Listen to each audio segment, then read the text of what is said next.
Videobot has developed a platform helping enterprise to sell products and services using video. So it's both from engaging with the external user base using video, or internal use of video in enterprise. So in the context of financial institutions, we hope to help them to sell complex financial products and services using video.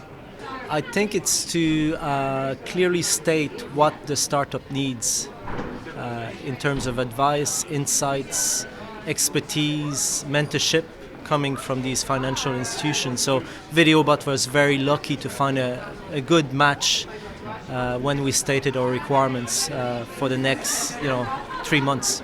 What's next is we tend to grow fast, so we have good client base, both national and international, and we hope to secure a first round of funding very soon to double the team and to service larger tier 1 accounts, so bigger enterprise accounts for a small team.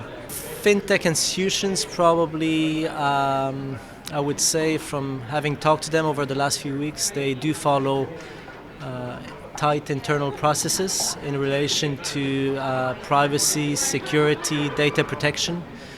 From a startup perspective, I think the startups need to be cognizant of these workflows, and sometimes the pre-sales and the sales to financial institutions might take way longer than a startup expects their own sales process to take.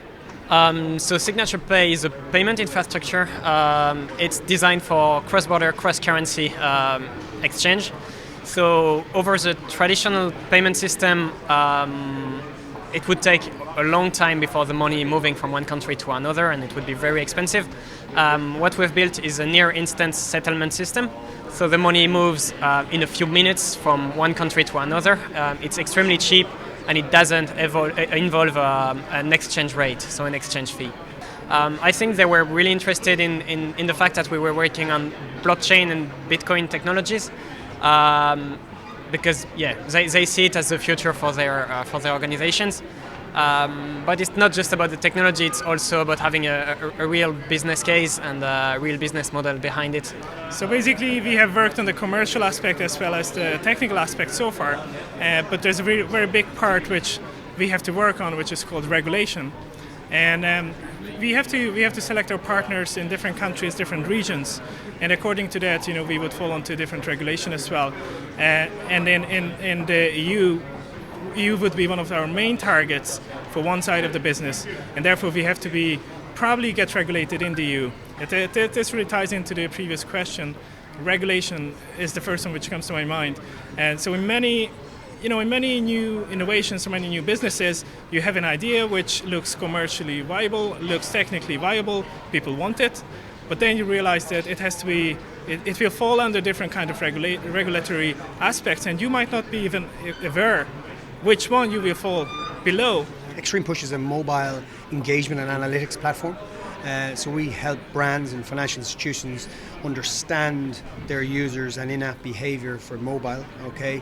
And we mix that with both offline and online behavior to give financial institutions and brands a single view of the customer, and based on this single view, enable to action message these customers in a compelling and relevant manner. On a one-to-one or a personalised fashion.